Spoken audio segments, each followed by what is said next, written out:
Alors, il m'a été demandé de répondre à une certaine question qui était la répartition des médecins sur le territoire et les mécanismes afférents. Donc, c'est une question qui est assez actuelle, hein, et très complexe pour y répondre, mais effectivement, il y a certaines choses qui vont expliquer cette inégalité des médecins par rapport à la répartition des médecins sur le territoire. Donc il faut savoir déjà que les autorités sanitaires attachent la plus grande importance à cette question de l'organisation et de la répartition de l'offre de soins. Donc cette offre de soins est par conséquent confrontée donc à plusieurs défis. Il faut donc s'adapter aux besoins de santé, prendre en compte les contraintes démographiques et géographiques, faire face aux contraintes financières, tout en améliorant la qualité, la sécurité et l'efficience des prises en charge.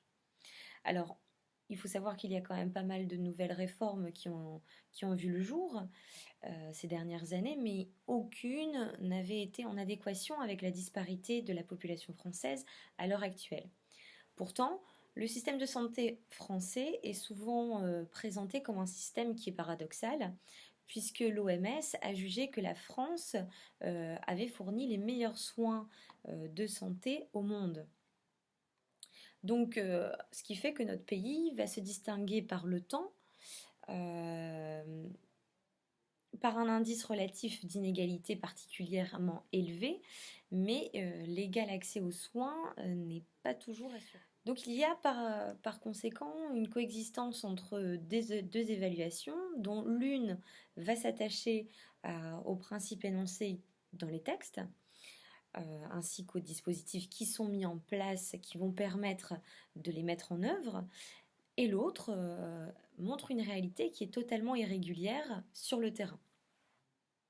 Alors nous avons effectivement un débat qui va s'ouvrir par rapport à cette question de répartition. Et il y a quelques chiffres qui apparaissent, notamment par l'Organisation de coopération et de développement économique, qui en 2013 avait placé la France dans la moyenne, complètement dans la moyenne, puisqu'il faut savoir que la France avait une densité médicale en milieu urbain de 4,5 médecins pour 1000 habitants et une densité médicale en milieu rural d'1,4 médecin pour 1000 habitants, qui donc plaçait le pays dans la moyenne de l'OCDE. Donc à l'issue de plusieurs groupes parlementaires, notamment lors de l'application de la loi de modernisation de notre système de santé du 26 janvier 2016, cette loi a fait le choix de mettre en avant un mot qui est le mot d'égalité. Alors ce mot d'égalité, il est tout à fait justifiable par le fait qu'elle va mettre en place des outils pour pallier aux déserts médicaux et pour répondre et essayer de répondre à ces inégalités de répartition.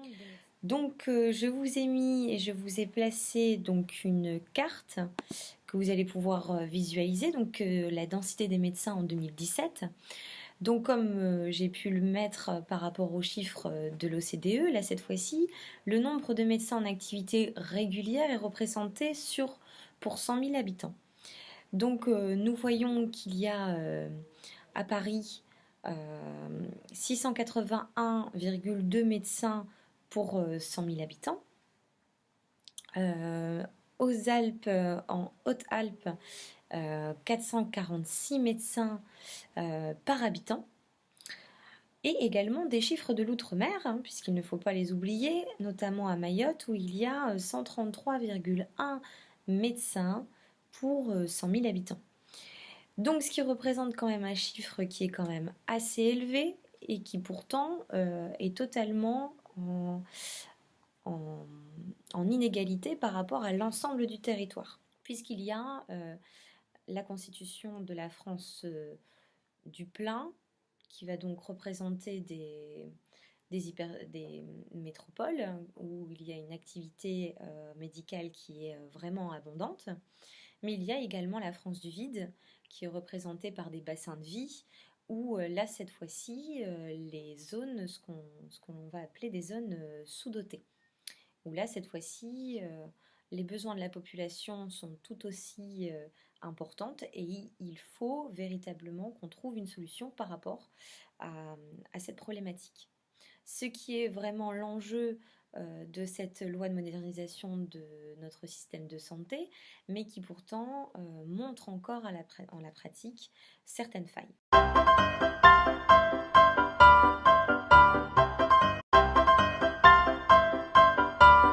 Bonjour monsieur. Bonjour docteur. Bonjour docteur. Bonjour madame.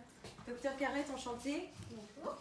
Donc moi ici je vais représenter l'ARS, donc je m'appelle Madame Lheureux. Et moi je suis là pour l'assurance maladie, je suis la caisse primaire d'assurance maladie. D'accord, très bien, enchantée messieurs, dames. Je me présente, je suis le docteur Carrette, je suis médecin salarié au sein du centre hospitalier de Lille. D'accord. Donc mon but en fait ce serait de me décentraliser du centre hospitalier pour raison familiale et de m'installer dans la Creuse. Alors du coup mon but ultime c'est de pouvoir m'installer en tant que libérale, mais je ne sais absolument pas quelles sont les conditions à remplir, quels fonds financiers puisque j'ai moins de moyens que je pouvais penser. Donc est-ce que vous avez des solutions à me proposer ou pas ?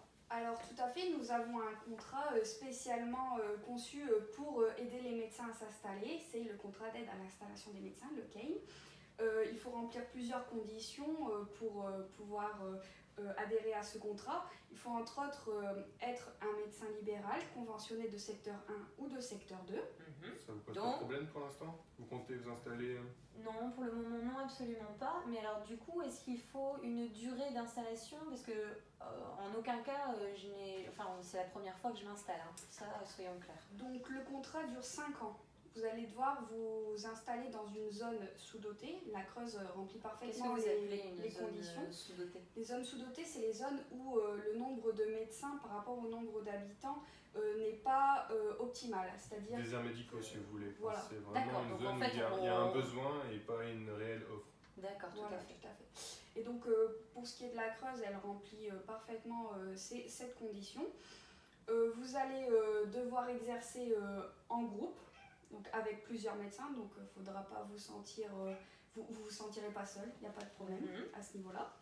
Alors donc, je n'exerce pas toute seule. Donc voilà.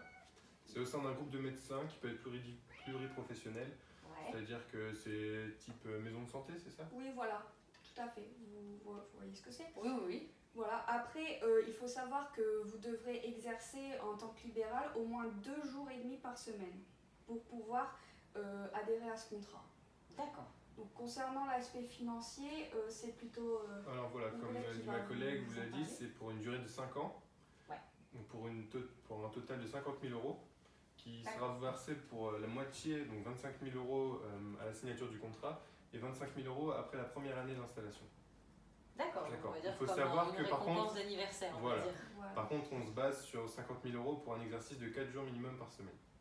Et non plus 2,5 par semaine. 2,5 c'est le minimum. Voilà, pour que bénéficier vous devez du faire contrat. pour adhérer au contrat. Et 4 jours, c'est 100% de la somme. Donc il faut savoir que tout est proratisé en fonction du nombre de jours. Si vous rompez le contrat avant son terme, c'est pareil, il y aura une restitution qui sera due. D'accord, très bien. Voilà. Donc je peux vous proposer en plus, dans le cadre du contrat, c'est que de bénéficier de 2 500 € par an si vous exercez au sein des hôpitaux de proximité. Donc ça peut être assez intéressant. Ça ne changera pas d'habitude de toute façon, voilà. puisque j'exerce depuis des années au sein très bien. d'un centre hospitalier, donc non. Donc je sais pas si tu as quelque chose à rajouter. Non, c'est bien, ça me semble... Bon bah écoutez, je prends en considération tout ce que vous m'avez dit. De toute façon, je n'ai plus qu'à réfléchir. De toute manière, je ne pars que dans quelques temps. Donc du coup, quand est-ce qu'il y aura possibilité de le faire ? C'est une fois que je serai installée là-bas ou... Non, il faudra reprendre un rendez-vous et puis on conclura le contrat. Voilà, en sachant que vous pouvez vous installer... Le contrat peut prendre effet dès la première installation ou il faut que vous soyez installé depuis moins d'1 an. Donc même si vous le faites et que vous êtes installé depuis 9 mois, c'est tout à fait possible de le faire. D'accord, très bien. Ça vous laisse le temps de réfléchir un Mais il peu. faut savoir que les fonds se débloquent assez rapidement. D'accord. Bon, bah écoutez, je préfère prendre un rendez-vous ultérieur avec vous. Y a pas de Comme souci. ça, on acte tout, on signe, et puis voilà, au moins je pars l'esprit léger et avec un fonds qui sera certainement versé dans les prochains mois, j'espère. Bah, je vous remercie beaucoup, messieurs, dames. Merci bien. Au revoir. Merci beaucoup. Merci, Au revoir. Bonjour. Bonjour. Donc, je suis le docteur Meureux. Bonjour docteur. Bonjour. Alors, je viens vous voir aujourd'hui en rendez-vous parce que j'ai atteint l'âge vénérable de 60 ans et j'aimerais savoir si vous avez un contrat pour moi qui pourrait m'aider à passer tranquillement à la retraite. Alors oui, je pense qu'entre la CPAM et l'ARS, il existe le contrat de transition pour les médecins. Je ne sais pas si vous connaissez un petit peu. Non, pas trop. Non. Alors sur le principe, c'est un de vos confrères, plus jeune, âgé de moins de 50 ans, qui viendra opérer chez vous une sorte de transition. Donc vous l'accompagnerez dans sa prise de poste, entre guillemets, pour qui vous amène à prendre le relais de votre activité dans cette zone sous-dotée. Oui, il s'engage à exercer son activité libérale dans la zone, dans votre cabinet qui reprendra ensuite. D'accord. Donc là, c'est un soutien à l'organisation et à la gestion du cabinet dans un premier temps, et ensuite l'amener à rencontrer vos patients et à prendre le relais véritablement. Voilà. D'accord, ok. Il y a d'autres conditions à remplir ou... Alors, je sais pas, tu étais C'est plus au point. Non, c'est. Je pense que de toute façon, là où vous exercez, vous êtes conventionné comment? Je suis de secteur 1. Non, parfait, c'est convention au secteur 1, au secteur 2. Donc voilà, c'est un peu indiscret, mais vous avez quel âge? À 60 ans. Ah bah c'est parfait. Je ne fais pas. Oui. Donc le reprenant devra avoir moins de 50 ans et ça vous engage sur une durée de 3 ans qui est renouvelable une fois si besoin, donc sur un total de 6 ans. Donc je pense que 6 ans c'est suffisant pour opérer quand même une transition assez douce et assez intéressante pour vous. Et est-ce qu'il y a une contrepartie, j'imagine, financière, voilà. Je vais laisse ma collègue en parler. Donc en fait vous bénéficiez d'une aide de 10% des honoraires tirés de l'activité conventionnée dans une limite de 20 000 € par an. C'est pas mal, d'accord. Donc ça permet une certaine... Belle retraite. Oui, ça c'est un petit plus pour la retraite, ouais, c'est Voilà. bien. Et puis ça permet au moins de présenter un nouveau confrère à vos patients. Oui, puis d'aider, j'imagine, les zones un peu sous-dotées. Exactement, c'est le but, parce que si vous partez, j'imagine que personne ne prendra votre relais. Ah non, il C'est n'y a personne dans le coin. Non, j'imagine. D'accord. Donc voilà, j'espère que ça vous aidera, je vous laisse réfléchir. Oui, je vais y réfléchir, mais bon, ce contrat m'a l'air très intéressant. D'accord. Au revoir. Merci docteur. Au revoir.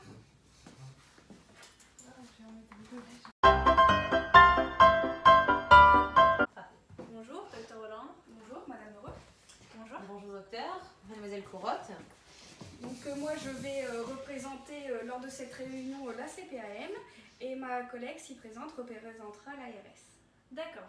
Donc je me présente à vous parce que je suis médecin installé dans une zone sous-dotée, mais je me sens un petit peu seule et j'aimerais travailler en coopération avec d'autres médecins ou alors pourquoi pas former un futur jeune médecin. Qu'est-ce que vous me proposez? Perrine, je pense qu'on va lui proposer le contrat. Oui, le contrat de stabilisation et de coordination. Tout à fait. Donc, En quoi ça consiste? Alors, ce contrat consiste tout simplement de répondre aux besoins que vous avez, c'est-à-dire de ne plus exercer seul. D'accord. Voilà.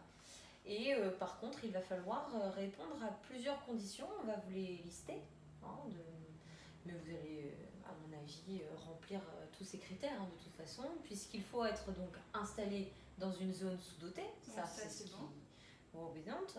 Exercer dans un secteur 1 ou secteur 2. Moi, tout va bien, je suis secteur 1, donc c'est bon, Donc, c'est parfait. pour le moment, tout va très bien. Et exercer également cette activité donc, au sein d'un groupe formé donc, de médecins ou d'un groupe pluriprofessionnel. D'accord. Jusque-là, ça va. Oui. Et, ou alors également au sein d'une équipe de soins primaires. D'accord. Voilà. Donc vous avez des questions à ce propos ou...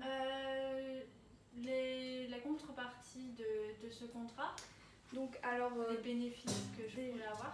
déjà je vais vous parler de la durée du contrat si ça... Oui, si ça pardon. vous va. Donc le contrat il dure 3 ans et il est renouvelable par tacite reconduction autant de fois que vous voulez. D'accord. Ensuite, pour ce qui est de la rémunération, il y a une rémunération forfaitaire de 5 000 € par an. Il y a une majoration qui est possible si vous remplissez des conditions qui sont optionnelles. Oui, alors tout à fait. Alors, effectivement, il va falloir que vous exerciez dans les hôpitaux de proximité. Ok. Donc, bien sûr, cette majoration est donc de 1 250 € Par an. par an, voilà, tout à fait. Et également, remplir une petite condition, c'est d'être tout simplement maître de stage. Bah super, ça m'intéresse bien de former des futurs médecins. Donc, D'accord, donc ces deux conditions sont optionnelles, hein, vous n'êtes pas obligé de les prendre, en sachant que si jamais vous décidez d'accueillir un stagiaire, vous aurez une rémunération complémentaire de 300 € par mois. Ok. Bien évidemment, ça c'est une petite précision, c'est que toutes les rémunérations qui vous sont versées, elles sont proratisées sur la base d'un taux d'activité réalisé en tarif opposable par vous-même. Et si je décide finalement, avant le délai de 3 ans, d'arrêter le contrat? Alors dans ces cas-là, si jamais vous avez eu des sommes qui vous ont été versées en trop, nous allons, la CPAM, on va récupérer ces sommes. D'accord. Voilà, il y a pas de... Non mais d'accord, ça paraît logique. Voilà. C'est... Euh, D'autres questions? Ce contrat est-il cumulable avec d'autres contrats que vous proposez? Non, hélas, ce contrat n'est pas du tout cumulable avec d'autres contrats. D'accord. Bon, bah je crois que j'ai toutes les informations qu'il me faut. Bah, Il n'y a plus merci qu'à à réfléchir. vous. Il n'y a plus qu'à réfléchir. Bon, mettez. Au revoir. On vous raccompagne à la porte. Au revoir, docteur.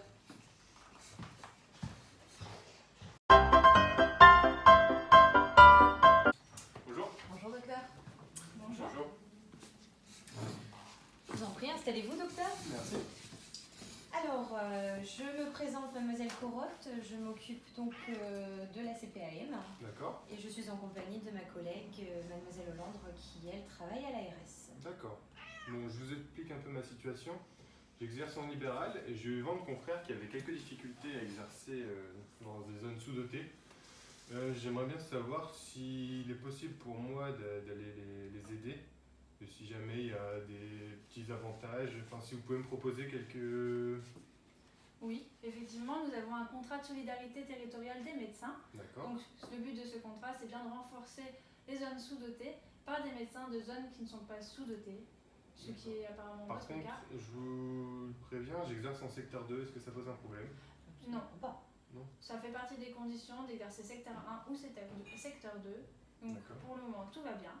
Par contre, d'autres conditions sont requises. Donc s'engager à faire 10 jours minimum par an. Par an, d'accord, bah, c'est très bien. Minimum, c'est-à-dire que je peux aller au-delà, il y a Vous pas pouvez de... aller au-delà, mais Ok, pas en dessous. ok. Euh, Je m'engage pour combien de temps? C'est une durée de 3 ans renouvelable. Avec une reconduction tacite. Avec une D'accord, tacite donc si reconduction. jamais je veux y mettre fin, je vous envoie un courrier avant et pas de... Oui, tout à fait. D'accord, très bien. Alors, par contre, justement, en échange par rapport à cette aide financière, donc le médecin, donc vous-même qui adhérez à ce contrat, donc vous allez donc recevoir une aide à l'activité qui va correspondre à 10% des honoraires tirés de l'activité conventionnée, D'accord, donc exercés donc, dans ces zones sous-dotées. On est C'est bien ça, oui, d'accord. c'est cela. d'accord. Est-ce qu'il y a des défraiements particuliers? Parce que j'imagine que j'habite en ville, les zones sous-dotées ne sont pas à côté. Vous pouvez Vous me... pouvez être pris en charge par rapport au déplacement. D'accord. C'est compris Donc dedans. remboursement des frais kilométriques, les billets de train, c'est... Oui, c'est ça. D'accord. Alors, par contre, cette aide ne peut pas dépasser 20 000 € par an. Pour 10 jours par an, au minimum, ça devrait Voilà, aller. tout à fait. Et alors par contre, vous qui étiez en train de nous expliquer, vous étiez donc en secteur 2. D'accord. Alors que l'aide est proratisée sur le base du taux d'activité réalisé en tarif opposable. D'accord. Est-ce que cela vous va toujours autant? Ouais, pour aider les confrères, je pense que Vous c'est êtes prêts à possible, tout? voilà. Surtout Peut-être. pour 10 jours minimum, je pense que c'est une aide qui pourrait C'est vrai que être c'est... bénéfique pour tout le monde. Tout à fait. Donc si jamais je veux rompre le contrat avant, il y a un... J'imagine que c'est proratisé les... Exactement, on Les pourra aides pas sont- temporis. Alors donc du D'accord. coup, c'est-à-dire que si nous avançons par exemple l'intégralité, donc avec les 20 000 euros par an, nous allons donc faire un échéancier pour voir un petit peu quelles sont les sommes que vous allez devoir nous rembourser. D'accord. Bon, mais je pense que vous toujours, avez répondu à toutes mes questions. Je toujours vais bon pour réfléchir et puis je reviendrai vers vous le cas Auquel échéant. cas, vous pouvez toujours prendre un rendez-vous avec nous. De toute façon, on reste à votre disposition. On peut ramener des pièces complémentaires. Oui, bien Et sûr. puis, auquel cas, eh bien, vous signerez ou non. De D'accord. toute façon. Eh Voilà. ben, très bien, c'est tout pour moi. Bon, bah écoutez, nous vous remercions beaucoup. À bientôt, docteur. Merci.